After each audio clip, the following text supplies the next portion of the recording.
ida, bisag sige ito, wala yung mga kay, na-allow mo po ang mga whatever. So, di magani jacket, some of the security doesn't allow jackets, but naiuban ang kalusot kay binas na ay isugot ng mga some security men. Anyway, that was the situation, but you will really be ministered na how willing the people endure the discomfort ba just to wait for the pool. So di ko, Lord, ay tabihan naman yung madayon si pool. Pero actually, marabag, okay, pag-ibig ko na una, yung reason, unta si pool na din madayon because of weather condition. Kaya, kung matindo ko pumapalit kasi anak ang kusog ng hangin. And yet, people are there pagka, ni-announce ang pagbalik niya. Instead that he will arrive at this time, he will be arriving earlier. So, grabe, nangyakit na pala, kabisag, nangyakit mga tao. Okay,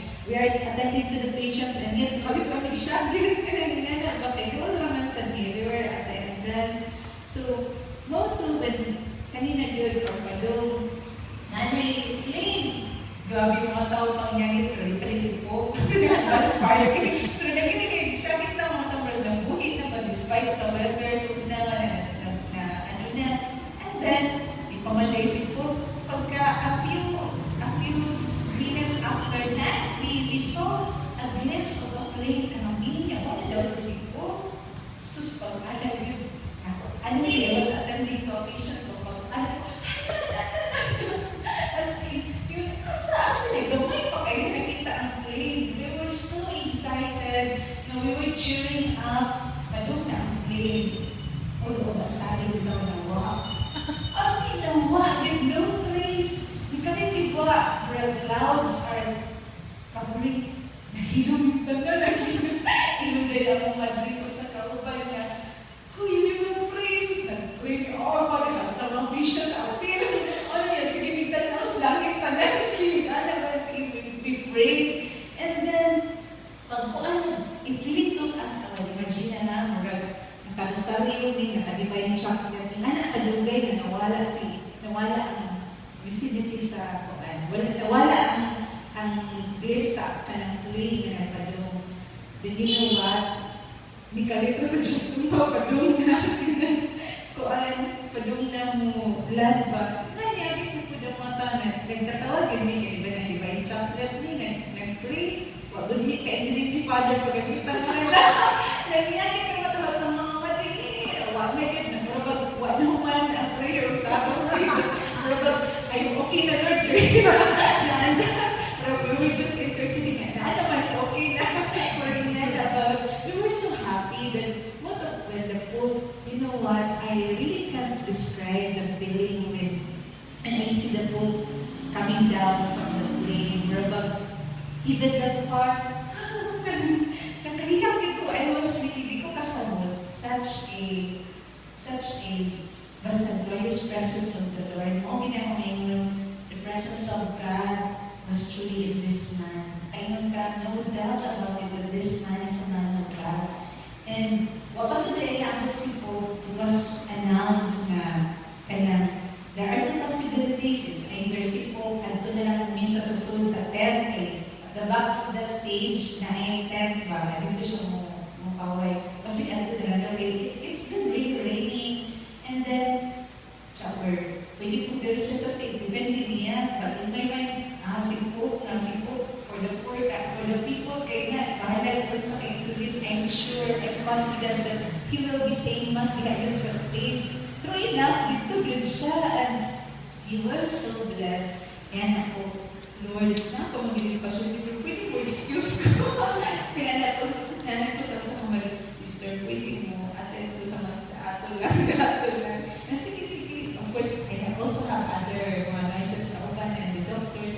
Pero niya na ko pwede nag-recruit para na yung moment ni Lord through the Pope. So I was there. And you know, grabe yun, especially during the homily. Diba, in-experience niya, Spanish pa man. Even pa siya pa yung istorya, wapag-implement, naghilap na kumari. Pero ba, nakasabot ko ato. And all the more that it was interpreted. And the very thing, one of the lines that really struck me when he says, I know some of you have lost your loved ones. And I know that was meant for the Tacloban people because he was sharing earlier about sa typhoon lagi. Pero, brothers and sisters, ako feeling ako mag-istoryahan. Kaya ganyan feeling mo nga, wow, the Lord is talking to me personally, but hindi pa sila ba ako agad. Kaya you really receive it first-hand, personally. And, wag na yun, sige, yung to, ako muna pa. Sige pa kung anak, kaya ka nang kusok kay mami na, I was wearing a raincoat. Ako yan yellow. pero grabe gano'n ako mataas. Hindi mo kuman. Then because of course, makarelate ko because last year I lost my dad. So parang that was really a message for me from the Lord. And mingon siya na, you have lost everything. Some of you lost everything. I don't know what to say. But Jesus knows what to say. And when He said we have a God who never lets us down, wow, such an assurance that God will always be with us. That's the very same verse, Matthew 28, that I was holding on, that God will always be with me to the end of the age. And so when we said that, it was really coming very personal to me. And surely I don't have words to say, but Jesus has the words to say to you, because we have a God who is capable of walking with us. Because He has suffered. He was referring to Jesus on the cross. Look at the cross sa likod dito.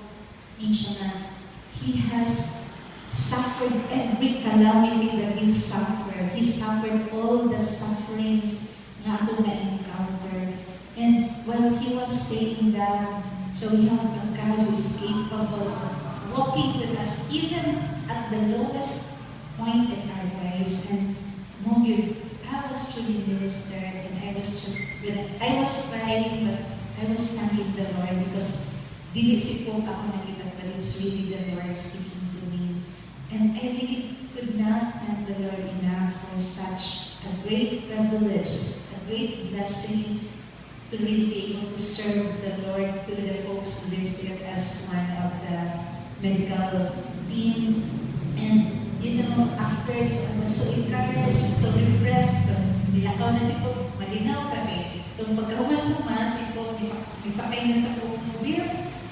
Mutuyo-tuyo, malusis ang mga tao, magdagandagan, magsunod-sunod niya. Kuan ba ako, pero makakita ito sa mga tao niya.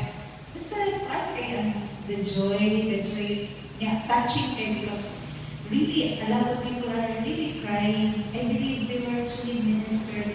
Kaya makita niyo si Pope, para na po, he is really very sincere. You can really see the sincerity in him, masturya siya, and you cannot help but being moved and touched. Sumoto siya, so niando na siya sa palo, niagi na siya sa among tungod, kay padong na siya sa palo. So, hey, kanang ecstasy kayo ang feeling na, wow, kanindot, ito na si Pope. So, since ang assignment kay dito naman ang area, we started packing up our things, and we are supposed to leave man that same night. And ato pa malayo pa man yung biyahe. So, nagsugod na may back up sa mga things. And then mga around, 11 kapin man siguro. If you heard the news about volunteer who was struck by